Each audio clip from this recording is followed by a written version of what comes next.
A palavra do Senhor diz, Provérbios 4:23.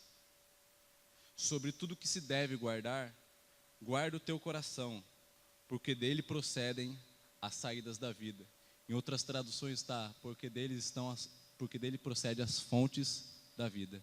Feche os seus olhos em nome de Jesus comigo. Pai, em nome de Jesus, nós vamos a Ti, Espírito Santo, em oração, crendo que o Senhor é Deus, crendo que o Senhor está acima de todas as coisas e que o Senhor está aqui nesse lugar também, Pai.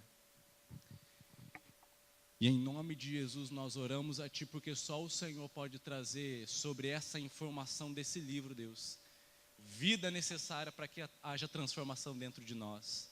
Só o Senhor pode fazer dessas informações entendimento necessário, Deus, para que haja um despertar-se-nos dos Teus filhos, de nós, para que nós possamos agradar ao Senhor. E o desejo do meu coração, ó Pai amado, é que a gente não venha sair daqui da mesma forma que a gente entrou. Que em nome de Jesus, o Senhor vem como rio de muitas águas, como voz de muitas águas, Pai, inundando-se-nos todo o coração que está aqui nessa noite, Deus, que escuta a minha voz, seja aqui dentro dessa casa, seja pela internet, Deus, que o Espírito Santo do Senhor, em nome de Jesus, convença-se-nos as nossas vidas, a nossa alma, o nosso espírito do juízo, do pecado, Senhor, e da morte, Deus, e que seja o Teu nome glorificado nessa noite, Deus. Eu sei que as minhas palavras, Deus, não podem fazer efeito em nenhuma pessoa, em nenhuma circunstância, Deus, mas nessa noite eu não venho, Senhor, com as minhas palavras, eu venho em nome de Jesus, com as palavras do Rei, do Todo-Poderoso, e que o Senhor faça a Tua vontade, Deus, que o Senhor opere conforme o Senhor queira, em nome de Jesus, amém? Pode sentar em nome de Jesus, irmão. O título dessa mensagem que eu trago nessa noite para nós, é uma pergunta, e essa é a pergunta para mim e para você nessa noite, tudo bem, Lilian? Paz? E se tudo nessa noite estiver errado? E se tudo que você pensa a respeito da sua vida e o modo como você está vivendo hoje estiver errado? Essa sempre foi uma pergunta para mim, irmãos, quando eu entrei nessa atmosfera espiritual, nesse lance de fé e na vida com Jesus. Sempre foi uma pergunta que sempre me norteou. E eu sempre fiz essa pergunta: será que tudo que eu estou vendo até agora, a forma como eu estou vivendo, está certo ou está errado? Nada melhor do que a pessoa do Espírito Santo para revelar para mim e para você hoje e trazer a resposta clara e exata, se as coisas hoje estão bem ou se as coisas hoje estão mal, se as coisas hoje precisam de um upgrade, se as coisas hoje precisam de um delete, ou se pode deixar tudo como está, irmão. E em nome de Jesus, eu queria que você abrisse o seu coração, a partir de agora você olhasse para mim em nome de Jesus, e que nada venha distrair você em nome de Jesus. E por mais que você já possa ter escutado essa palavra, talvez você ainda não entendeu. E é um entendimento que a gente precisa nessa noite, para que haja transformação. O apóstolo Paulo fala em Romanos 12:2, transformai-vos pela renovação do vosso entendimento. E o Espírito Santo falou comigo essa semana, todo homem ele é defensor de um entendimento, irmão. Nós passamos a nossa vida inteira, desde quando nós nascemos até quando nós morremos, defendendo aquilo que a gente entende sobre determinada coisa. E sobre determinada coisa que nós entendemos, nós defendemos com unhas e dentes até a gente morrer com aquele entendimento, ou até alguém nos convencer de um outro entendimento que seja melhor daquele que a gente tem até agora. Vou te dar um exemplo. Nossa, Caio, você falou meio... Vamos dar um exemplo. Talvez você goste da cor... Existe uma pessoa que gosta da cor preta. E para ela a cor preta é a cor mais linda, top e sensação do momento. Aí chega uma outra pessoa e fala assim, cara, qual é a sua cor preferida? A minha cor é preto. E eu entendo que o preto é a cor sensação top do momento. Aí chega alguém e fala assim, deixa eu falar uma coisa para você, o preto não está com nada, o negócio é o amarelo. Aí a pessoa fala assim, quê? Sim, o amarelo é a cor top, sensação do momento. Mas por quê? Convença-me, porque até onde eu entendo, o preto é a cor, sensação top do momento. É simples. Se você estiver no escuro, você não pode enxergar aquilo que é preto. Um exemplo. Aí a pessoa já para, já começa a pensar, já começa a ver, começa a pensar e refletir sobre aquilo que ela entendia da cor preta.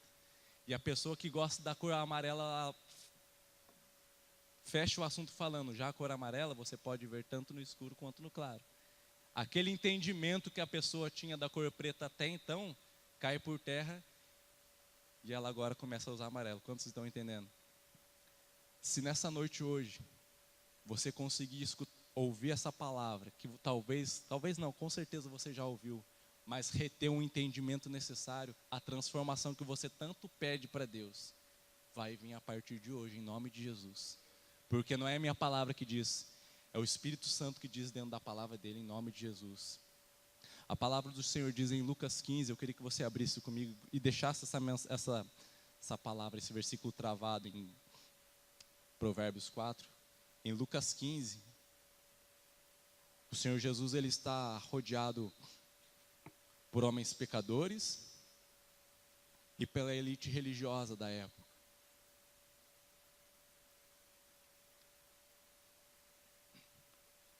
Então, como num ambiente como se fosse agora, todas as atenções estavam voltadas para Jesus. E Jesus ele cita duas parábolas e na terceira ele diz o seguinte no versículo 11. Um certo homem tinha 2 filhos. Nossa, Caio, eu já escutei essa mensagem, já li esse versículo. Irmãos, vamos reter o entendimento desse versículo agora, dessa passagem em nome de Jesus. E o mais moço dele disse ao pai, pai, dá-me a parte da fazenda que me pertence. E ele repartiu por eles a fazenda. E poucos dias depois, o filho mais novo, ajuntando tudo, partiu para uma terra longínqua. E ali desperdiçou a sua fazenda vivendo dissolutamente. E havendo ele gastado tudo, houve naquela terra uma grande fome e começou a padecer necessidades. E chegou-se a um dos cidadãos daquela terra, o qual mandou para seus campos apacentar porcos. E desejava encher o seu estômago com as bolotas que os porcos comiam, e ninguém lhe dava nada. E caindo em si, disse, quantos trabalhadores de meu pai têm abundância de pão, e eu aqui pereço de fome. Levantar-me-ei, e irei ter com meu pai, e dir-lhe-ei, pai, pequei contra o céu e perante ti. Já não sou digno de ser chamado seu filho, faz-me como um dos seus trabalhadores.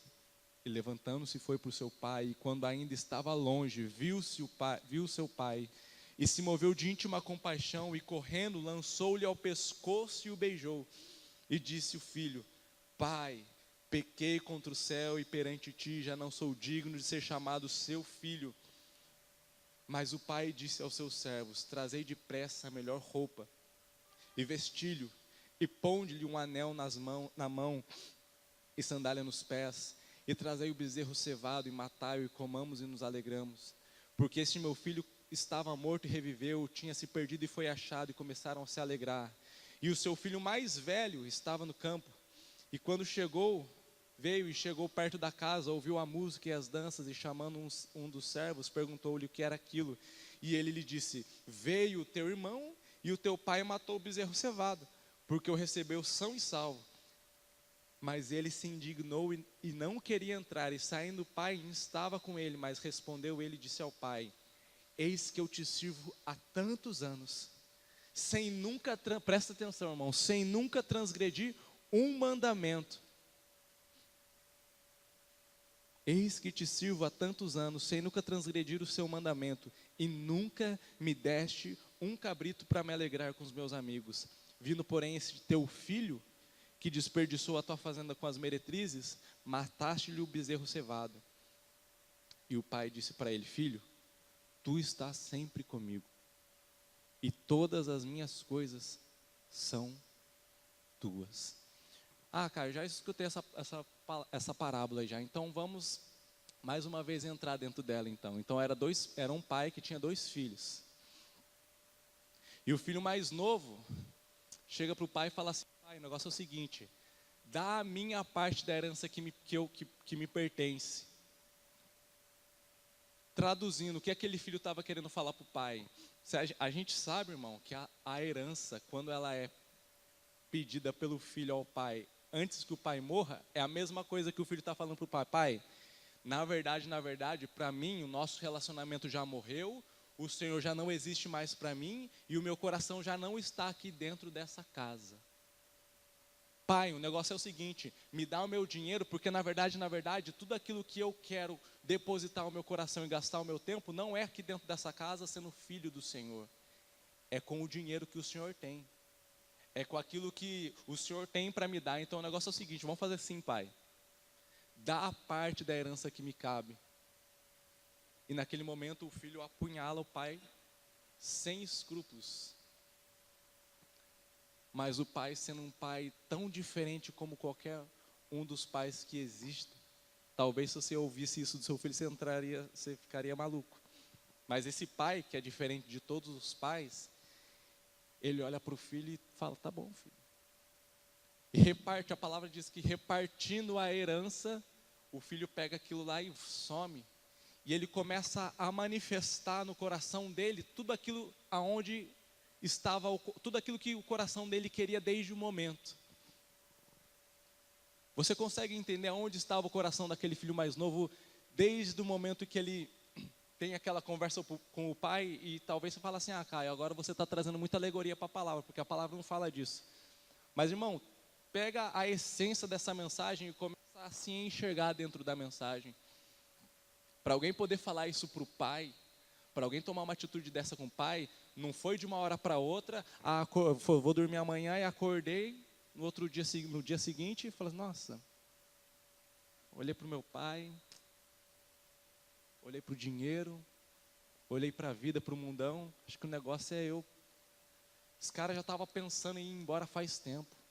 O relacionamento dele para com o pai já estava ruim faz tempo. E na verdade, tudo aquilo que ele faz quando ele está em terras distantes, porque o negócio é o seguinte, irmão, para que alguém possa manifestar tudo aquilo que está no seu coração de ruim, que ele não queria que o pai visse, ele ainda tem esse cuidado de pegar e ir para as terras distantes, porque perto da casa do pai, é isso que eu entendo, perto da casa do pai não tinha aquilo que ele queria, então ele precisou ir para terras distantes, para achar aquilo que ele queria, e quando ele acha aquilo que o coração dele tanto desejava, ele desperdiça tudo aquilo que o pai um dia tinha guardado, todo um legado, todo um destino, todo um futuro que o pai tinha guardado para aquele filho, ele gasta à sua maneira. E deixa eu dar um pause aqui em nome de Jesus. Herança, irmãos, não é para o filho gastar, vamos supor, o Paulo começa a construir todo um legado para deixar para os filhos dele, mas não é para os filhos dele gastar a herança conforme os filhos querem. Pai, meu pai morreu, não sei o que e tudo mais, recebi a herança. Vamos gastar na Disney. Eba, não. O pai fala assim, filho, o negócio é o seguinte, eu estou deixando esse legado para você e essa herança é para você continuar aquilo que eu estou fazendo. Guarde isso, irmão, em nome de Jesus. E aquele filho gasta a herança que o pai tinha dado para ele, estava guardando para ele, há tanto tempo, com tanto zelo, ele gasta dissolutamente como o seu coração, como o seu próprio coração desejou. Mas chega um certo momento que a herança acaba, tudo aquilo que ele achava de certo na vida dele, imaginando aquele cara pegando a planilha e colocando o plano perfeito, a vida perfeita, descrevendo lá, eu vou fazer isso, e eu vou ter uma vida perfeita. Meu coração diz isso para mim, que eu vou ter uma vida sem comparação. E aquele rapaz acaba se frustrando, atendendo o desejo do seu próprio coração, tudo aquilo acaba, e quando ele se vê na falta de tudo, ele presta atenção e fala, nossa, o meu plano falhou. Aquilo que eu achava que estava certo, lembra do título da mensagem? Eu acho que não deu, não consegui alcançar o meu objetivo. Eu acho que eu fui um tolo, na verdade eu fui um tolo. Porque na verdade, tudo aquilo que eu precisava, toda a minha necessidade, estava lá na casa do Pai. Eu fui inventar de escutar o meu coração, e agora tudo aquilo que eu achava que estava certo, agora eu vejo que está errado. Mas só que quando aquele rapaz ele volta, irmão, antes dele voltar, a palavra do Senhor fala que há um estalo nele. Caindo em si, ele vê todo aquele desastre que ele fez, e ele já pensa dentro do seu próprio coração: pequei contra o meu pai. A culpa disso tudo aqui que eu estou vivendo hoje é porque eu abandonei o meu pai. A vida que eu estou vivendo hoje, e a palavra de Deus fala que a vida dele era uma vida tão miserável, era uma condição tão deplorável, que ele estava querendo comer a comida de animais, mas nem isso ele conseguia. Presta atenção, irmão, em nome de Jesus, nessa parábola, tenta se enxergar no meio disso. Só que ninguém lhe dava nada. Ele sai de um lugar onde ele tinha a vida plena para atender um plano que estava no coração dele, e agora ele se vê num estado de morte, porque alguém começa a passar necessidade de fome. Se ele não tiver comida e ninguém lhe dava nada, o que ia acontecer com ele durante algum tempo curto? Ele ia morrer, né, irmãos? Antes daquele cara morrer, deu um estalo nele. Antes daquele cara morrer, porque se ele permanecesse ali com fome e ninguém dando nada para ele, ele ia morrer. Ele dá um estalo, ele fala assim: cara, o que realmente eu preciso, o que realmente eu preciso agora e que eu sempre precisei, é voltar para a casa do meu pai. A maior tolice que eu fiz foi abandonar o meu pai. Ele volta, irmãos. Volta arrependido, sabendo do que ele fez, qual seria a consequência e qual seria a sentença para ele. Ele já estava com o plano B formado na cabeça dele. Ele volta para o pai. Fala, e quando ele chega no portão de casa, ainda distante, o pai corre ao seu encontro como um pai diferente de todos aqueles que nós conhecemos. Um pai que foi traído severamente, um pai que foi traído de forma tão terrível. O pai ainda demonstrava onde estava o coração dele. Presta atenção, irmão. De novo, aonde está o seu coração? O pai mostrava onde estava o coração dele. O coração do pai não estava nos erros do filho, estava no filho. E quando o filho ele volta, o pai já vai de encontro e os dois se abraçam e há reconciliação. Glória a Deus. Palavra maravilhosa.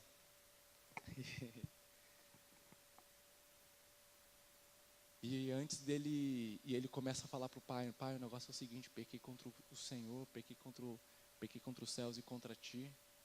E o pai quieto, porque fazia parte da cura, ele reconheceu o pecado dele. Já não sou digno de ser chamado seu filho. O pai quieto, porque o pai sabia que fazia parte da cura e de arrependimento do filho, saber qual era a consequência. Mas antes que o filho desse a sentença para ele, o pai ele tomou a palavra e falou assim: olha, agora é eu que falo, filho. E a sentença sobre você é graça. Eu te perdoo. Volta, porque você não precisa me restituir a herança que você me tomou. Na verdade, como Cristo falou uma vez, ele estava querendo voltar como dos seus trabalhadores, para poder pagar tudo aquilo que ele tinha tirado da casa do pai, gastado dissolutamente. Mas o pai fala assim: cara, você é meu filho, vem para cá. E no meio de todo aquele reconcerto, no meio de todo aquele reconciliamento, aparece o filho lindo e cheiroso que ficou na casa do pai todo aquele tempo, que viu o pai sendo humilhado, que viu a sua herança, porque no contexto judaico, na cultura judaica, o filho mais velho, o filho primogênito, não tinha metade da herança se fosse 2 filhos, ou como é hoje, são 7 filhos, reparte a herança em 7. O filho primogênito, o filho mais velho, ele tinha a maior parte da herança, é isso? Então o cara que até então viu o pai sendo traído, que viu seu dinheiro sendo levado e gastado de forma vã e perdida. O cara que também ele fala que guardou todos os seus mandamentos, que sempre estava com o pai, ele vê aquela situação. Eu fico imaginando, eu fiquei analisando a vida desse rapaz aqui. Um cara que, se você colocar aí tanto tempo que aquele jovem ficou fora, ele ficou dentro da casa do pai, e ele nem falou nada contra a vida do irmão, nem foi bater boca com o pai e falar assim: pai, o negócio é o seguinte, você deixou aquele cara fazer tudo isso com você, que não sei o que, isso daí é injustiça e tal. Ele nem foi bater boca com o pai, mas ele também nem foi, sabe, ele ficou na dele. Ficou na dele esperando a hora dele chegar. Vivendo de aparências, guardando os mandamentos. Um filho que até então estava jóia. Um filho que até então não transgredia nenhum mandamento, que tudo aquilo que o pai pedia ele fazia, presta atenção. Tudo aquilo que era proposto para ele, ele fazia sem reclamar, sem contestar. Que maravilha de filho. Mas quando essa situação acontece, aquele filho lindo e cheiroso, perfeito, que tinha ficado com o pai, que filho lindo. Ele manifesta também aquilo que aonde estava o coração dele desde o princípio. Um filho totalmente, no nosso contexto, um filho totalmente religioso. Um filho totalmente amante de si mesmo e inimigo do pai. Um filho que não queria relacionamento com o pai também, porque a todo momento o relacionamento dele era como funcionário, trabalhador, era um relacionamento de contrato, era um relacionamento empregatício, não era um relacionamento paterno e familiar. Era alguém que sempre estava com o coração, alguém que estava com o coração naquilo que o pai poderia oferecer, para que ele pudesse fazer as vontades dele também. Caio, mas de onde você tirou isso? Ele fala: eu sempre fiz tudo que o Senhor pediu sem transgredir nenhum mandamento, mas o Senhor nunca me deu um cabrito para eu me alegrar. A alegria dele não estava no pai, a alegria dele estava nas coisas que o pai poderia dar para ele com os outros amigos dele. E olha onde foi chegar o coração desse rapaz. Nem mais a família dele ele reconhecia. Ele fala: porque aquele teu filho, já não era mais irmão, aquele teu filho. E quando ele fala nesse versículo aqui, ele fala, no versículo 29, mas respondendo disse ao pai: eis que te sirvo há tantos anos, sem nunca transgredir o seu mandamento, e nunca me deste um cabrito para me alegrar. Vindo, porém, esse teu filho, aqui, irmãos, eu vejo um desrespeito com o pai, e uma falta de amor pelo irmão. Olha na onde que está o coração do filho que ficou em casa, guardando os mandamentos, sendo perfeitinho para o pai até então. Mas Caio, aonde você está querendo chegar nessa noite? Eu estou querendo chegar nessa noite, irmãos, junto com você e junto com o Espírito Santo, em nome de Jesus, para dentro dessa parábola, e vermos aonde nós estamos nessa parábola, porque nós sabemos que o pai é o Senhor Jesus, que o pai é o nosso Deus.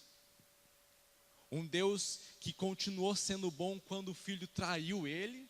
Um Deus que continuou sendo bom quando o filho voltou com a maior cara lavada, pediu perdão. O pai viu que ele se arrependeu, o pai continuou sendo bom e falou assim: eu te perdoo, filho.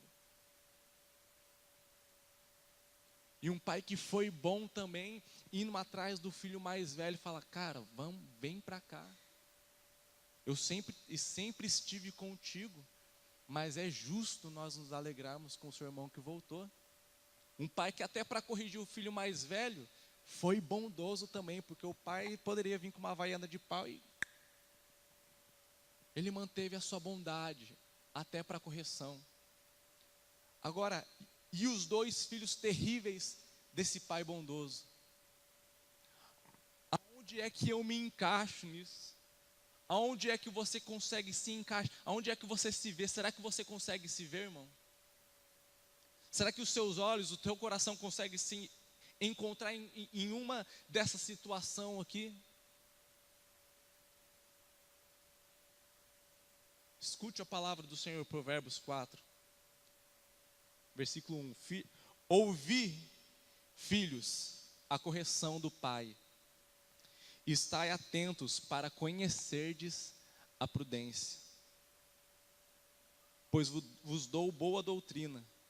Não deixeis a minha lei, porque eu era filho de meu pai, tenro, ou seja, inexperiente, e único em estima da minha mãe. E ele me ensinava, quem? Meu pai me ensinava e me dizia: retenha as minhas palavras no teu coração, guarda os meus mandamentos e viva. E olha quais eram os conselhos do pai para ele. Quais eram as doutrinas, os ensinamentos que Davi dava para Salomão. Adquire a sabedoria, adquire a inteligência, e não te esqueças nem te apartes das palavras da minha boca. Não desampares a sabedoria, e ela te guardará. Ama, e ela te conservará. A sabedoria, presta atenção, irmão, é a coisa principal. Adquire, pois, a sabedoria, sim, com tudo que possuís, adquire o conhecimento, exalta e ela te exaltará, abraçando-a tu, ela te honrará, dará à tua cabeça um diadema de graça e uma coroa de glória te entregará. Esses eram os conselhos do pai Davi para o filho Salomão.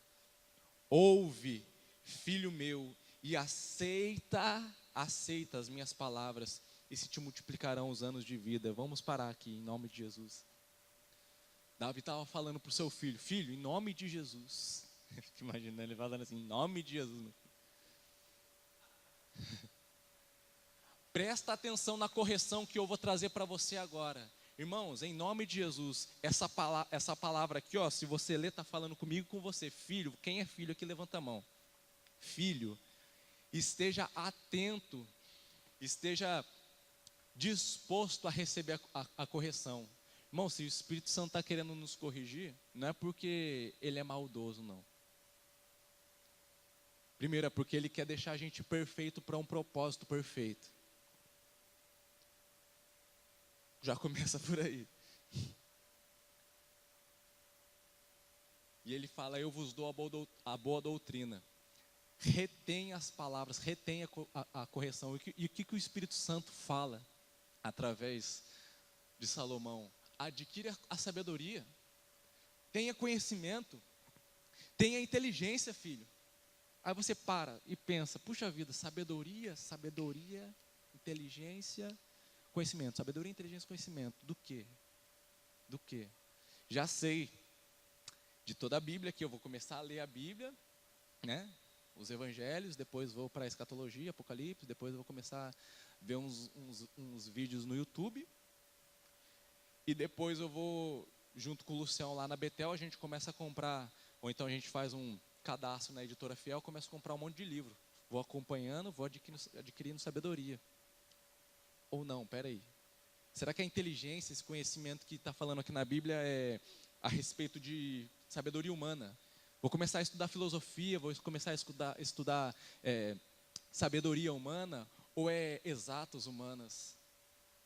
Sabe, irmão, às vezes quando a gente vai ler a palavra, a gente tem que fazer essas perguntas: mas que sabedoria é essa? Que conhecimento é esse? É simples, irmão.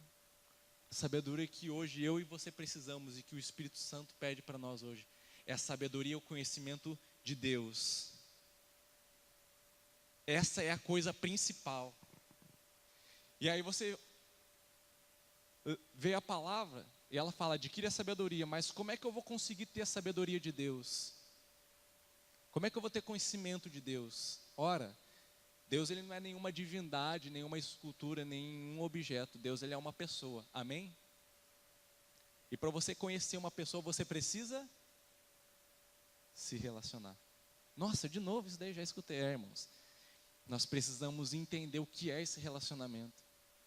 Quando eu comecei a conhecer a Lisandra, e deixa eu colocar um parênteses aqui: relacionamento ele tem um ponto principal. Relacionamento ele vai até onde você quer que ele vá, por causa de uma coisa: interesse. Se não há um interesse que dita um relacionamento, o relacionamento não vai passar daquela porta. E eu quero abrir um parênteses aqui, irmãos. Eu não sei se você conhece como você deveria conhecer o irmão que está do seu lado. Se você não conhece, eu já vou responder em nome de Jesus: falta interesse na pessoa que está do nosso lado. É simples. Falta interesse da minha parte para com você, eu te peço perdão. e falta o interesse de você para comigo. E em nome de Jesus nós vamos transformar as nossas atitudes a partir de hoje. Em nome de Jesus. E com Deus é a mesma coisa, irmão. Quando eu comecei a me interessar pela Lisandra, eu fui conhecê-la. E aí a gente começou a ter um relacionamento. E eu comecei a perguntar, como é que é o seu nome? Qual a sua idade? Qual a cor que você gosta? O que você gosta de comer, o que você não gosta? Qual é o seu filme preferido? E isso eu fui tendo um conhecimento de quem ela era. Ou seja, eu plantei uma semente chamada relacionamento. Esse relacionamento, essa semente cresceu uma árvore, e essa árvore deu frutos, e esses frutos deram sementes chamadas conhecimento. E esse fruto chamado de conhecimento deu sementes, caiu no chão, nasceu uma outra árvore que deu frutos, e esses frutos se chamaram sabedoria, porque hoje, depois de um relacionamento que nós tivemos, e eu pude conhecê-la, eu tomei ela como minha esposa, e hoje eu conheço, não conheço plenamente, mas eu conheço a Lisandra ao ponto de conseguir traduzir como ela está agora. Agora ela está pensativa. Mas eu sei quando ela está sem precisar falar nada, quando ela está nervosa comigo, quando ela está bem comigo, quando eu fiz alguma bobagem, quando ela está com sono, quando ela está com fome, eu consigo traduzir isso porque eu tive um relacionamento com ela, eu conheci ela, e aí eu tive sabedoria, eu posso ter a sabedoria de falar para você quem é a minha esposa hoje. Como está o seu relacionamento com Deus? E qual é o conhecimento, qual o nível de conhecimento que você tem do seu pai, ao ponto de você conseguir traduzir quem ele é para as pessoas? Ao ponto de você poder traduzir o que é que ele pensa, o que é que ele sente e quais são os planos e projetos que ele tem, pelo menos para a sua vida. Quando a gente fala de relacionamento, a gente acha relacionamento é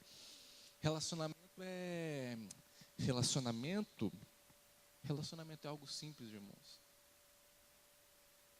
É coisa que os dois filhos não tinham dentro de casa, com o pai ali, mas não havia interesse. O coração estava longe. O coração estava longe, estando perto. E é questão de tempo até o seu coração começar a manifestar aquilo que ele realmente quer. Preste atenção nisso, em nome de Jesus. E Salomão, ele continua no versículo 13: pega-te a correção e não a largues, guarda, porque ela é a sua vida. Então ele entra no versículo 14. Acompanha comigo em nome de Jesus, Provérbios 4, 14.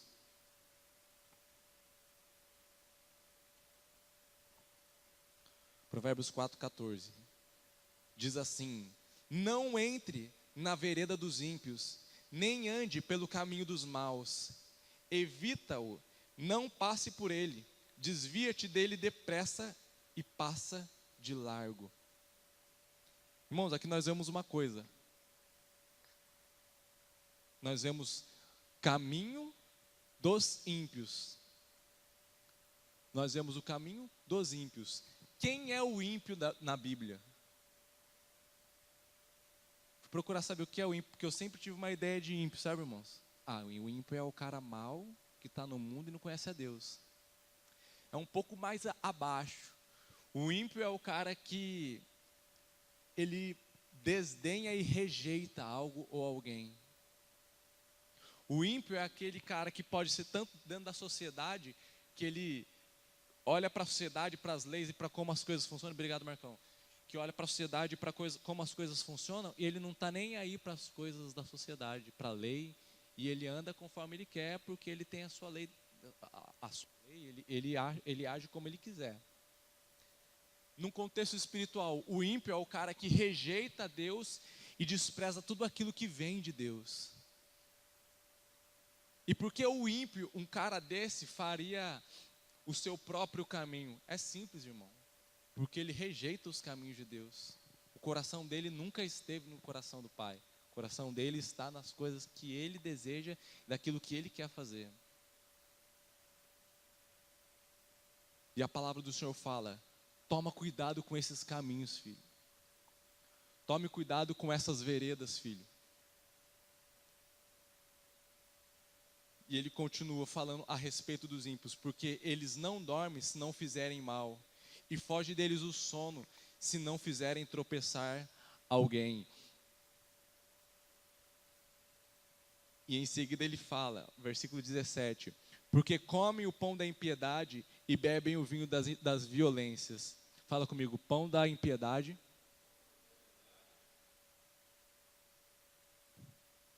e o vinho das violências. Estava meditando a respeito dessa passagem, desse trecho. Eu falei, Espírito Santo, o que é o pão da impiedade e o vinho da violência? E o Espírito Santo começou a falar para mim, todo aquele que é ímpio, primeiro irmão, a impiedade pode estar mais perto da gente do que a gente imagina. O ímpio, então deixando bem claro, o ímpio não é o cara que está lá fora, é o cara que está aqui dentro e age como se estivesse lá fora. É o cara que despreza Deus, mesmo estando dentro da casa de Deus. São os dois filhos do pai, da parábola de Lucas 15. E o que é o pão da impiedade? O pão da impiedade, irmão, é toda a necessidade que o ímpio tem de se fartar com seus próprios argumentos para provar para as pessoas e dar para as pessoas comerem, de todo o argumento e desculpa de que a vida que ele vive longe de Deus é uma boa vida, é uma ótima vida. O pão da impiedade é o pão que o ímpio dá para as pessoas comerem, como forma de todo bom argumento, como forma de toda boa desculpa, que parece até muitas vezes teológica, embasado na Bíblia. Mas é um pão cheio de desculpas, cheio de verdades torcidas, um pão que sempre vai trazer um fundo que não fala a respeito dele, mas é ou de alguém ou de alguma questão. Ah, porque o eclipse não está ascendente a lua com o Mercúrio, ou porque o irmão fez isso para mim e tudo mais, ou porque a igreja é assim, assim, assado, e o pastor, ou é numa questão, numa visão julgando, ou numa questão atacando a pessoa, tirando a pessoa dela da reta e colocando outra pessoa. E eu quero falar para vocês em nome de Jesus, Espírito Santo de atrás, o primeiro pão de impiedade que foi comido pelos homens foi Adão que comeu. Quando Jesus ele vai até o jardim e fala assim, cara, o que aconteceu, hein? Quem que te fez pecar? Olha o pão da impiedade. Senhor, foi a mulher que o Senhor me deu.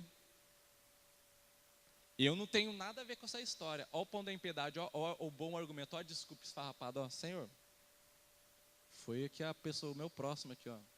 Eu não tenho nada a ver com isso. E o vinho da violência, o que seria? Vinho, nós sabemos que na Bíblia é alegria, certo? É o vinho de violência. É toda a soberba que o ímpio ele coloca dentro do seu coração e o orgulho para se autoafirmar e depois começar a arrastar as pessoas, porque não basta somente o ímpio ficar na condição de vida que ele está, sabendo que há um pai lá na casa abandonado, sabendo que a herança já acabou, sabendo que ele está vivendo uma vida que ele já está vendo que o negócio está pegando, mas eu não posso dar o braço a torcer, eu vou dar o vinho das violências para que a turma tome. E qual seria esse vinho da violência? É o vinho de fazer com que você force a entrar no mesmo estilo de vida que eu entro. E se você não entra no mesmo estilo de vida que eu entro, se você não pensa da mesma forma que eu penso, se você não está no mesmo entendimento que eu vou começar a falar mal de você pelas costas, eu vou começar a julgar você, e o meu amor por você vai acabar a partir de agora, porque você já não, como diz o pessoal da minha geração, você não fecha mais comigo. Você não bate com as ideias. E é complicado, irmão, porque às vezes existem muitos irmãos, e sobre bobear, às vezes pode ser até nós, que quando chega na hora, no momento da Santa Ceia, estamos com o coração totalmente distante de Deus, quando vamos comer o pão que é o corpo de Cristo dado por nós, estamos comendo do pão da impiedade. E às vezes, quando a gente vai tomar o cálice, que é o sangue de Jesus derramado por nós, como o símbolo da nova aliança, às vezes a gente pode estar tomando o sangue das violências e dando para o irmão tomar. Você consegue entender isso, irmão? Mas, Caio, o que isso tem a ver comigo? Irmão, o negócio é o seguinte: toda essa vida que a palavra de Deus está falando para nós hoje é uma vida pautada na religiosidade. Tudo isso que eu estou falando para você agora, e estou trazendo desde o começo da mensagem, são sintomas de uma vida totalmente religiosa. São sintomas, e lembrando que quando Jesus começou a trazer a parábola, estavam os pecadores, os publicanos, estavam os fariseus e os escribas. Estavam ali a galera que era da elite religiosa, que vivia a religião, que respirava a religião, mas Deus estava totalmente distante deles, porque quando Deus começou a falar diante deles, eles não conseguiam enxergar quem era Deus.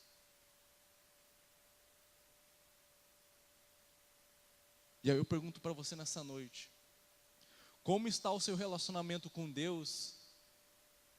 Aonde está o seu coração nessa noite, que te impede muitas vezes de amar o seu irmão que está do seu lado, de conhecer o seu irmão, de ter ele como família? Ou ainda existe uma pessoa aqui dentro que você ainda não consegue amá-la? Ou existe alguma pessoa lá fora que você tem uma repulsa por ela, por tudo aquilo que talvez ela faça? Irmãos, sempre vai ter alguém que vai fazer alguma coisa para a gente. Mas não é isso que pauta a vida de um cristão. É aquilo que você faz com as coisas que fazem para você. Aonde está? Qual o nível de relacionamento que nós estamos tendo com Deus? Dentro da casa do Pai, que a gente não consegue enxergar, que a gente não consegue colocar o nosso coração nas coisas de Deus. A gente acha que a nossa vida hoje está, normal, e a gente não consegue. A gente acha que muitas vezes eu não consigo me relacionar com o Renato, mas é porque isso é normal. As coisas as coisas são difíceis mesmo. E o negócio é o seguinte: se ele não vier mexer, se ele não vier falar não quiser falar comigo, também não vou falar com ele. Estou de boa. Fico imaginando como isso entristece o coração de Deus, irmão. Só que nossos olhos, longe de Deus, não conseguem perceber qual é a nossa real situação hoje. Nosso coração distante de Deus não consegue perceber qual é o nosso real estado porque nós estamos longe de Deus. E o relacionamento de Deus, ele é tão importante, ele é tão maravilhoso, porque ele consegue fazer com que você se enxergue o seu próximo e te dê as direções do que você precisa fazer e não fazer a partir de agora. Existe dificuldade na leitura e meditação da palavra. Existe uma resistência a todas as direções que são dadas pela liderança. Existe um total desinteresse pela oração, pela intercessão. Existe um total desinteresse pela adoração. É porque são sintomas de uma vida religiosa, são sintomas de uma vida que está distante de Deus, e nós precisamos começar a rever os nossos conceitos, irmãos.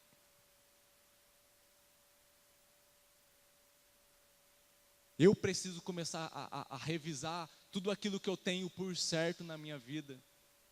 Porque se eu me encaixo dentro desse pão de impiedade e de vinho de violência, irmão,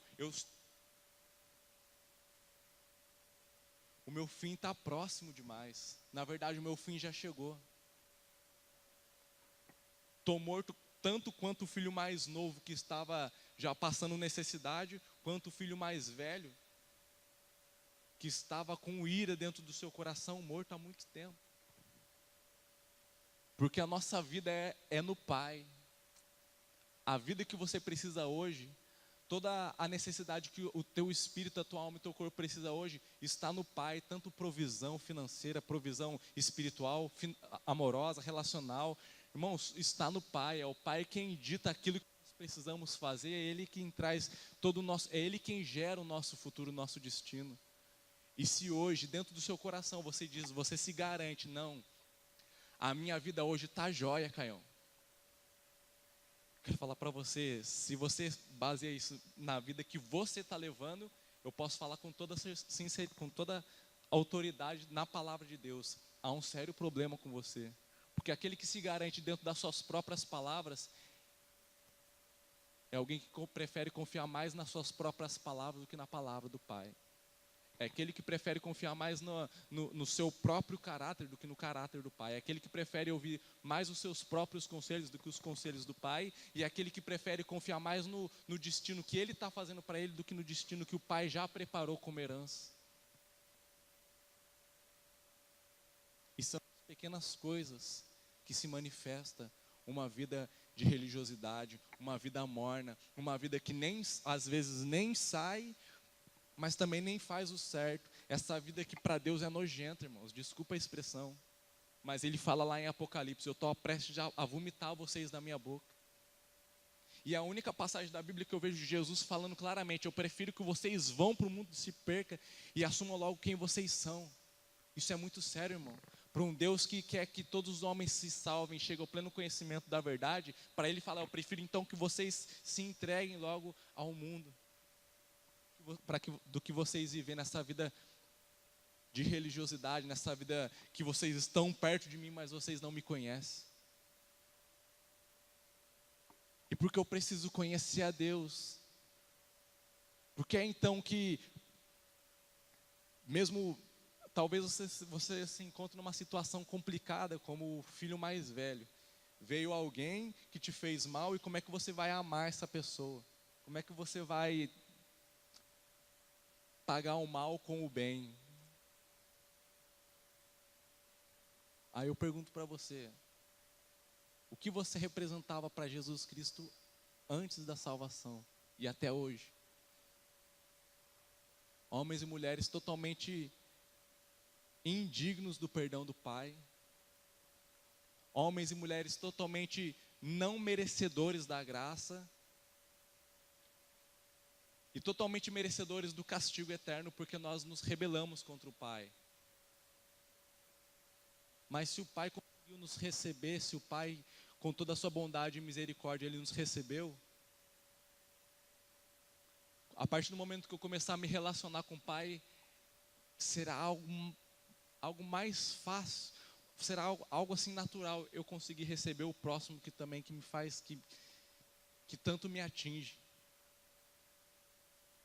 Ah, mas Caio, mas eu não tenho nada contra ninguém nessa igreja. Irmãos, o mal do crente é achar que a gente para aqui.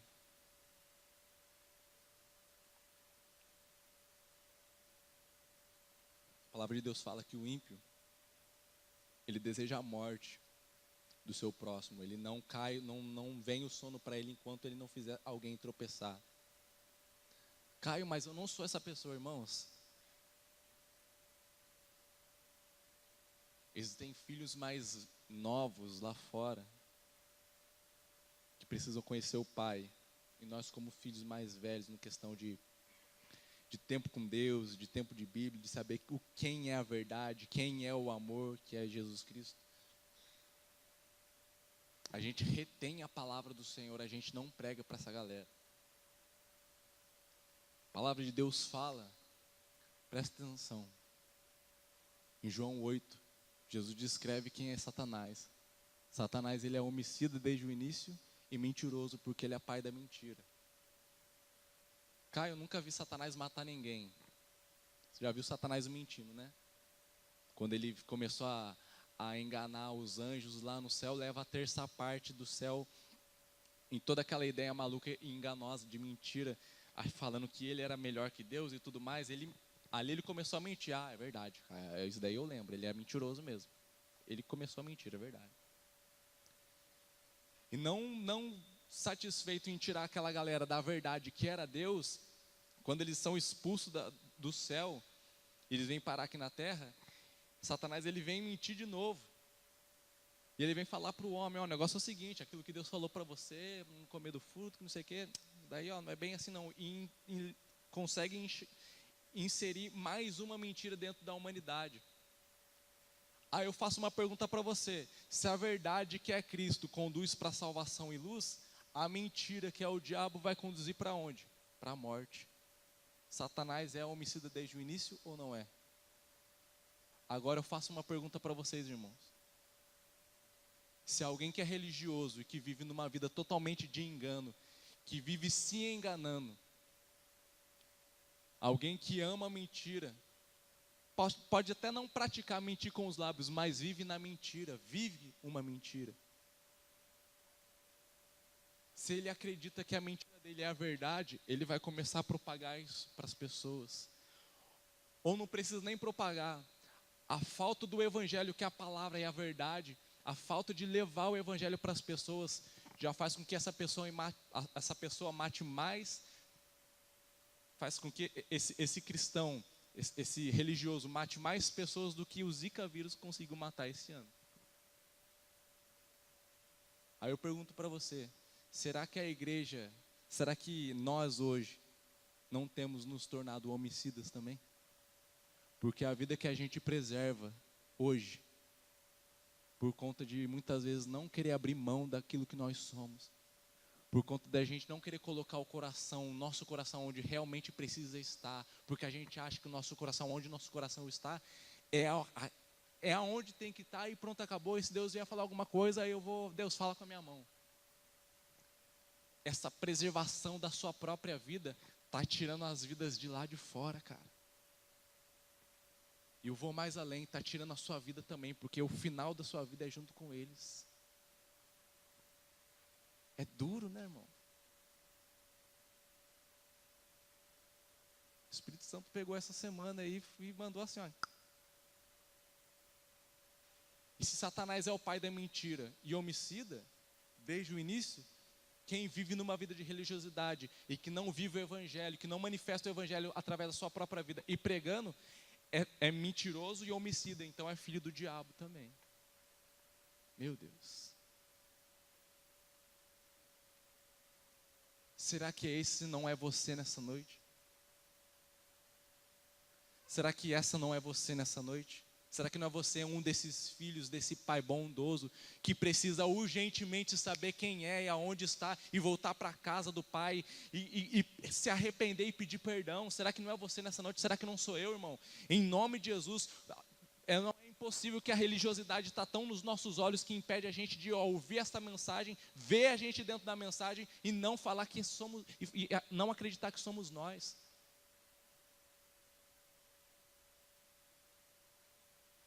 Em nome de Jesus, você que está entendendo essa mensagem, levanta a mão, por favor, irmão. A palavra de Deus fala, pode abaixar, a palavra de Deus fala que se eu ver um pecador, se eu souber que alguém vai morrer, eu não avisar essa pessoa, eu vou ter que prestar o sangue dessa pessoa, vou ter que dar conta do sangue dessa pessoa. Mas se eu vendo que ela vai morrer e eu aviso antes, e essa pessoa ainda assim ela vai e toma o próprio caminho e morre, aí está por conta dela, mas eu não quero fazer isso por obrigação nessa noite, irmãos. Vim aqui nessa noite falar isso para você, essas mensagens duras, palavras duras, porque eu amo você. E eu vejo quanto o Espírito Santo, sabe, se compadece de mim, de trazer essa mensagem sobre o meu coração também, porque a gente está junto nessa. Porque a verdade é que se uma pessoa realmente, eu vou mais além, se uma igreja em Pindamonhangaba, se um grupo de pessoas realmente colocar o coração onde precisa estar nessa noite, a palavra fala no versículo 23, sobre tudo que você deve guardar, guarde o seu coração, porque o nosso coração é enganoso, irmão. Se nós conseguirmos colocar o nosso coração hoje, irmãos, hoje, em nome de Jesus, hoje, aonde precisa estar, que é no Pai, eu tenho certeza que você vai sair daqui transformado, a sua família vai ser transformada daqui a uma semana, e daqui a um tempo, essa cidade nunca mais vai ser a mesma. E eu não estou falando aqui jargão de alguém que sabe, que vem trazer uma palavra para ouvir um glória a Deus, não é isso. Eu creio nas palavras desse livro aqui, irmãos. E a partir de hoje, em nome de Jesus, eu quero estar dentro dessa exortação, dessa correção que Davi trazia para o filho dele desde quando ele era pequeno. Não há mais tempo, irmãos, para que não há mais tempo para a gente ficar vivendo uma vida passiva e religiosa, não há mais tempo. Nunca houve tempo para a igreja viver dessa forma. Não há mais tempo da gente continuar vivendo as nossas vidas, sabe? E não se entregar a um curso de discipulado e receber as pessoas novas que estão chegando. Não há mais tempo da gente estar com a nossa família com a nossa casa tudo em ordem e não começar a abrir uma célula para pregar a palavra. Não é porque o Cristo está inventando atividade na igreja que você tem que participar. Não é isso, irmãos. É o que o seu Pai, Jesus Cristo, ordenou você fazer. Existem pessoas aqui que amam o Senhor Jesus Cristo. A palavra do Senhor fala que aqueles que amam o Senhor guardam os seus mandamentos. E os mandamentos do Senhor não são penosos. Mas é penoso quando eu estou distante de Deus e meu coração não está nele. É um fardo, é um peso. Mas Caio, eu vou ter que abrir mão do meu tempo para poder cuidar de um cara novo, de um rapaz novo, de uma moça. Eu vou ter que perder tempo preparando uma palavra para poder separar a terça-feira, que é dia de célula. Eu vou ter que perder, toda a minha terça-feira eu vou ter que perder. Eu vou ter que abrir mão da minha sexta-feira, porque eu trabalhei o dia inteiro, a hora do happy hour, eu vou ter que estar aqui na intercessão. Irmão, se você ama o seu pai, se você ama o seu pai, cara, eu não precisaria nem estar falando isso para você. Isso é verdade, cara. E deixa eu falar algo para você. Talvez você fale assim, Caio, eu me encontro na vida do filho mais velho, mas na vida do filho mais novo, estou aqui dentro da igreja, nunca deixei o pai, irmãos. Hoje o pai está derramando uma herança tão, aqui agora, através dessa palavra, dessa exortação, é uma herança tão grande para mim e para você, que se hoje o nosso coração não estiver no lugar certo, a nossa herança não vai durar daqui na porta. A gente gasta conforme a gente quer. Quantas pessoas dentro da casa de Deus, depois de um mover maravilhoso, de cura, de direção, de apontamento de pecado, para poder transformar o caráter, ele sai com o tesouro do evangelho dentro dele, mas na verdade ele não está com o coração no Pai, ele está com o coração naquilo que ele quer fazer. Ele pega toda essa herança, e o tempo que era para ele chegar na casa dele e começar a desenvolver essa herança, da forma certa que o Pai ordenou para ele gastar, ele começa a gastar como ele quer. E é o tempo de oração que era para ele ter, é para assim, não, agora eu vou dormir. Já foi um pouco da herança, irmão. Gastando com ele mesmo, não era com as pessoas. E aí quando é para ele poder chegar no serviço e evangelizar, ele entra no meio de más conversações. Já foi mais um pouco da herança gastando com ele mesmo e com seus amigos. E aí a gente se enfia num monte de lixo que a televisão pode nos oferecer. E aí a gente gasta todo o nosso tempo com coisas inúteis da internet, quando a gente poderia estar nos preparando mais, saindo da nossa casa mais, para poder ir evangelizando mais, gastando a nossa herança com quem precisa. A gente gasta, quantos estão entendendo? Nós gastamos a nossa herança ao nossa própria vontade, ao nosso próprio coração. É como o filho mais novo, cara. Isso não é o filho mais novo? É o filho mais novo. Não é eu e você? É eu e você.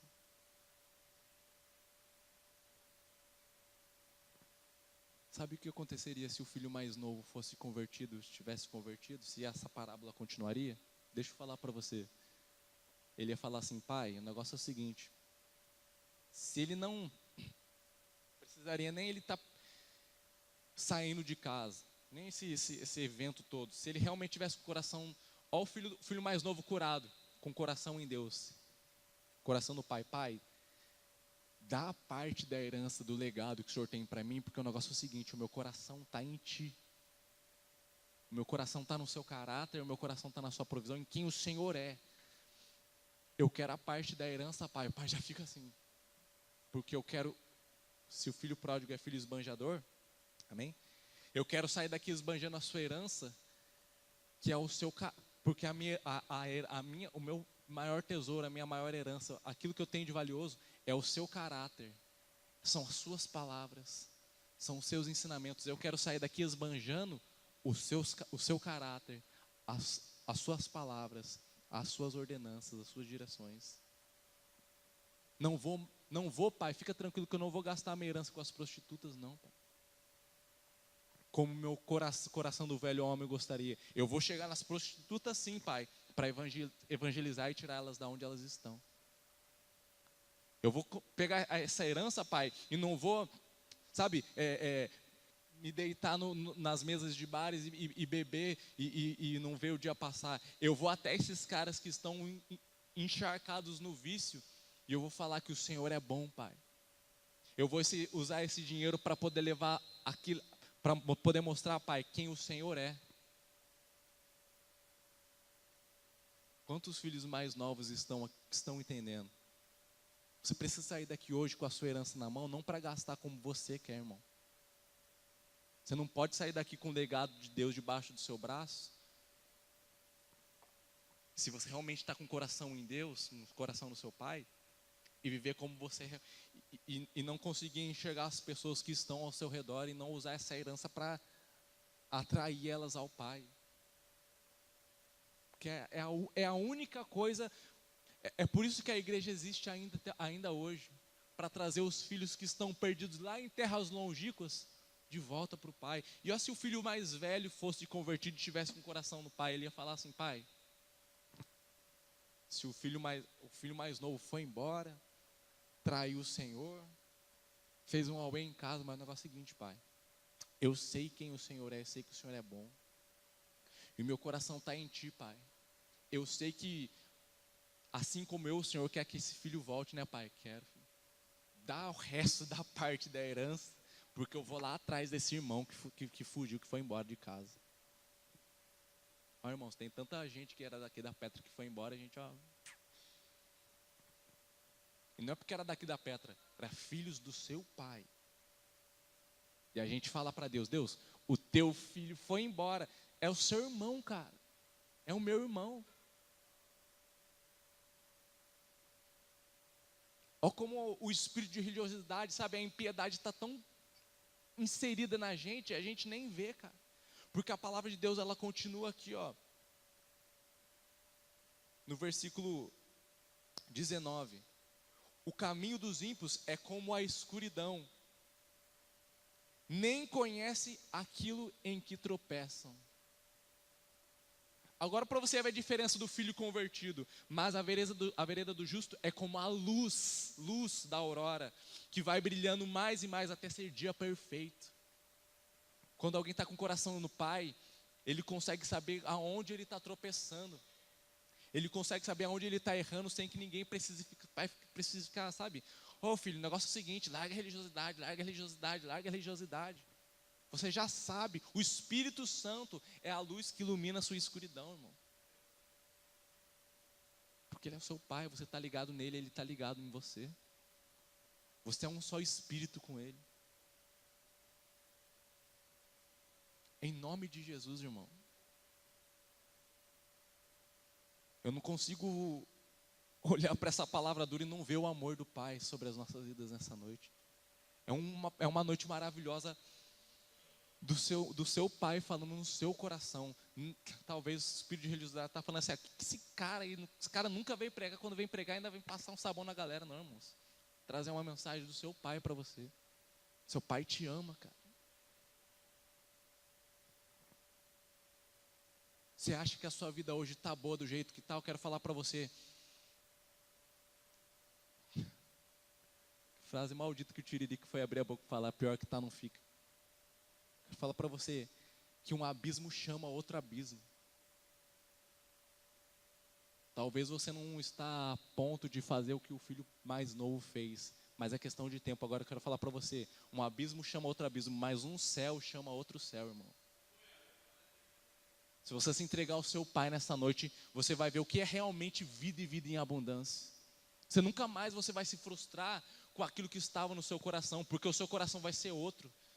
Seu coração de pedra que está viciado no pecado, sua mente cauterizada com o pecado, você vai ganhar o coração, o Senhor vai tirar o coração de pedra que já não sente mais nada por Ele.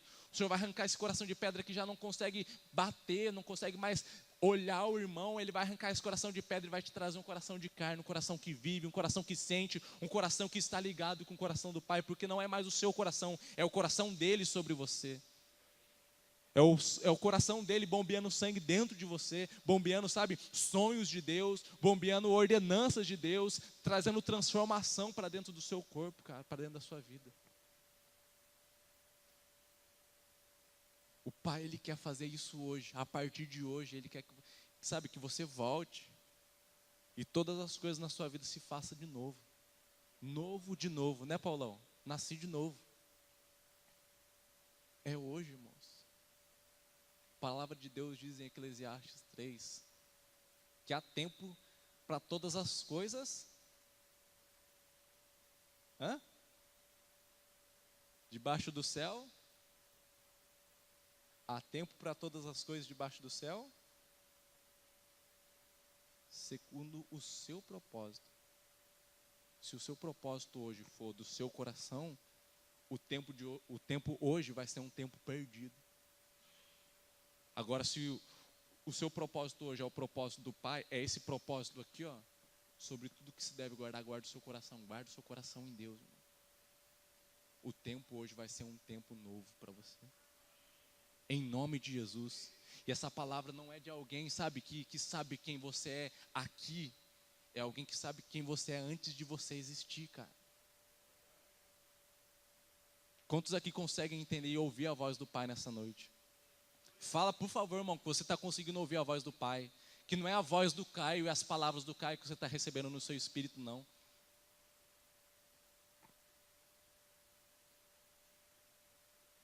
Nós precisamos parar de matar as pessoas, irmãos, com a falta do Evangelho.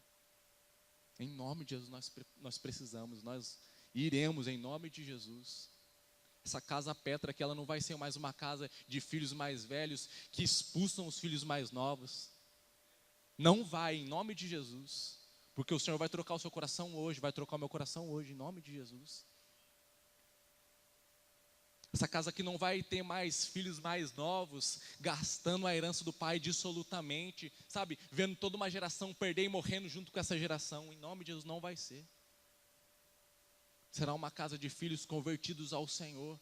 Porque a palavra do Senhor fala que nos finais dos tempos, Ele converteria o coração dos pais aos filhos e dos filhos aos pais. É tempo de nós voltarmos para o Pai, em nome de Jesus. Queria que você se colocasse de pé nessa noite.